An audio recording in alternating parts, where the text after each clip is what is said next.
Bismillahirrahmanirrahim. Assalamualaikum warahmatullahi wabarakatuh. Selamat pagi, selamat kembali beraktivitas. Di sini saya Agus Soirul Rifki akan menyampaikan sebuah materi fikih kelas 7 Madrasah Tsanawiyah semester 1. Yakni dengan judul alat-alat bersuci, yakni bab 1. Dengan kompetensi dasar, yakni yang pertama, menghayati anugerah Allah berupa air dan benda-benda lain yang dapat digunakan sebagai alat bersuci. Untuk yang kedua, menjalankan perilaku bersih sebagai implementasi dari pemahaman tentang alat-alat bersuci. Untuk yang ketiga, memahami alat-alat bersuci dari najis dan hadas. Yang keempat, mengkomunikasikan penggunaan alat-alat bersuci dari najis dan hadas. Oke, untuk selanjutnya yakni bersuci. Yang pertama, pengertian bersuci. Tahukah kamu bersuci dalam bahasa Arab disebut dengan kata toharoh at-toharotu. Istilah toharoh dari segi bahasa berarti membersihkan diri, pakaian, tempat, dan benda-benda lain dari najis dan hadas dengan cara yang ditentukan oleh syariat Islam. Setelah itu, bersuci menempati kedudukan yang paling penting dalam ibadah. Setiap orang yang akan mengerjakan sholat dan tawaf diwajibkan terlebih dahulu bertoharoh seperti berwudu, tayamum, ataupun mandi. Baik, untuk selanjutnya, perbedaan bersuci dan membersihkan. Bersuci dapat dibedakan menjadi dua bagian, yaitu yang pertama bersuci lahiriah, yakni meliputi kegiatan bersuci dari najis dan hadas. Contoh, membersihkan badan, tempat tinggal, dan lingkungan dari segala bentuk kotoran atau najis. Selanjutnya, cara membersihkan selanjutnya, bersuci lahiriah itu ada dua, yaitu bersuci dari najis adalah berusaha untuk membersihkan segala bentuk kotoran yang melekat pada badan atau yang ditempati. Yang kedua, bersuci dari hadas adalah menghilangkan atau membersihkan hadas dengan cara berwudu ataupun mandi. Yang kedua, bersuci batiniah, membersihkan jiwa dari kotoran batil berupa dosa dan perbuatan maksiat seperti syirik, takabur, hasud, dendam, nifak, dan riya. Cara membersihkan sifat atau perilaku tercela ini adalah dengan bertobat kepada Allah Subhanahu wa taala, berjanji tidak mengulangi perbuatan tersebut serta mengikutinya dengan perilaku terpuji. Kesimpulannya adalah bersuci sudah pasti menyertakan perbuatan membersihkan diri, tetapi membersihkan diri belum tentu termasuk bagian dari bersuci. Baik, untuk selanjutnya yakni dasar hukum bersuci. Di sini dasar hukum bersuci ada 3 surat. Yakni untuk yang pertama, Quran surat Al-Baqarah ayat 222 yang berbunyi sebagai berikut. A'udzubillahi minasyaitonirrajim. Bismillahirrahmanirrahim. Innallaha yuhibbut tawwabina wa yuhibbul mutatahhirin. Yang artinya, sungguh Allah menyukai orang yang tobat dan menyukai orang yang menyucikan diri. Untuk yang kedua, Quran surat At-Taubah ayat 108 yang berbunyi, A'udzubillahi minasyaitonirrajim. Bismillahirrahmanirrahim. Fihi rijalun yuhibbuna innat tatahiyyaru wallahu yuhibbul mutatahhirin. Yang artinya, di dalamnya ada orang-orang yang ingin membersihkan diri. Allah menyukai orang-orang yang bersih.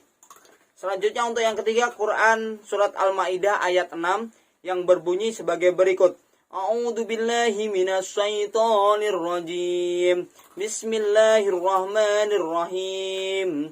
Ya ayyuhalladzina amanu idza kuntum ila sholati faghsilu wujuhakum wa aydikum ilal marafiq wamsahu biru'usikum wa arjulukum ilal ka'bain wa in kuntum junban mutatahharun.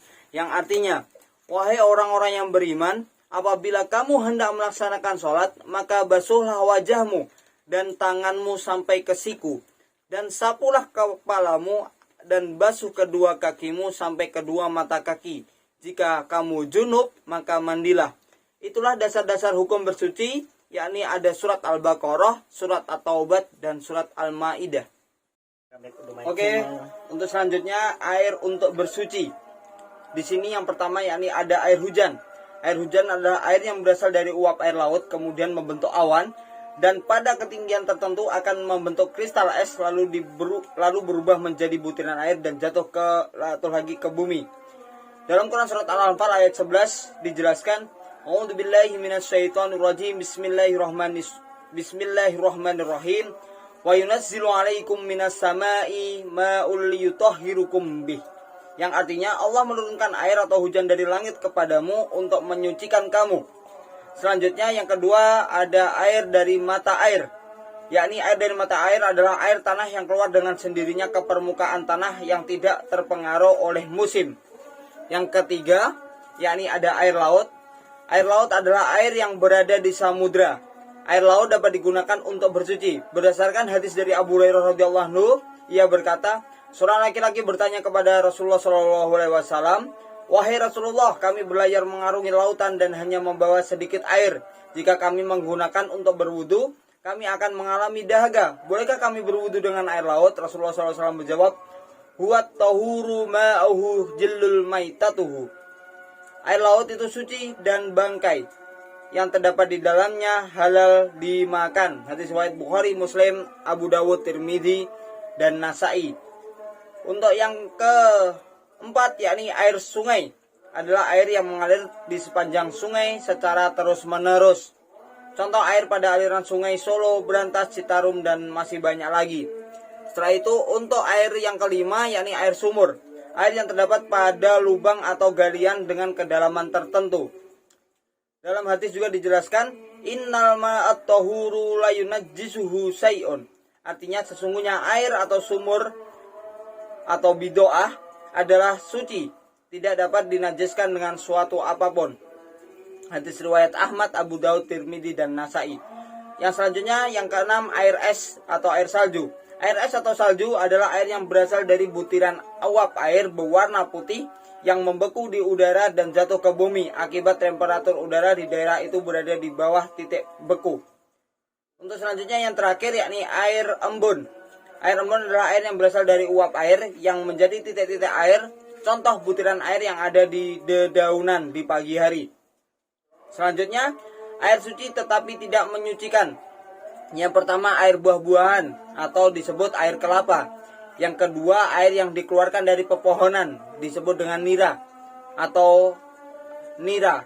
Yang ketiga air suci yang tercampur dengan benda-benda suci lain seperti air kopi atau air teh.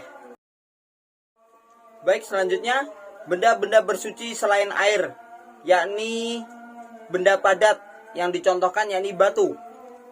Yakni menggunakan 3 buah batu yang digunakan dapat membersihkan, habis itu belum mengering, setelah itu belum berpindah, tidak bercampur, tidak juga meluber, tidak juga batu dalam keadaan tidak sangat basah. Ada juga benda padat selain batu yang diperbolehkan dengan memiliki syarat atau kriteria, yakni pertama suci, yang kedua padat dan kering, yang ketiga mampu menyerap, menghilangkan dan membersihkan, yang keempat bukan benda yang dihormati dan sangat dibutuhkan. Untuk yang terakhir yakni hikmah dalam penggunaan alat-alat bersuci. Yang pertama bersuci dan menjaga kelangsungan hidup manusia. Disitulah, tahukah kamu dalam kondisi seperti itu kita banyak sekali memakai yakni air bersih untuk kelangsungan hidup. Seringkali secara sadar dan tanpa mempertimbangkan dampak negatifnya, bersuci dilakukan dengan menggunakan air yang berlebihan. Kita juga seringkali melihat keran air di masjid atau musola dibiarkan terus menerus mengalir dan ditinggalkan, bahkan begitu saja. Bahkan tutup keran tidak ditutup rapat sehingga air terus menetes atau merebes di mana-mana. Maka dari situlah air bersih adalah sumber kehidupan manusia. Selanjutnya bersuci dan menjaga kelangsungan hidup ekosistem. Kenapa disebut seperti itu? Maka dari itulah menggunakan air bersih untuk bersuci dengan tidak boros menjadi bagian dari bentuk kepedulian terhadap kelestarian lingkungan. Maka dari itulah mari kita rubah perilaku kita bersama-sama. Terima kasih. Sekian pelajaran pada pagi hari ini. Kita ketemu lagi di minggu depan. Wassalamualaikum warahmatullahi wabarakatuh.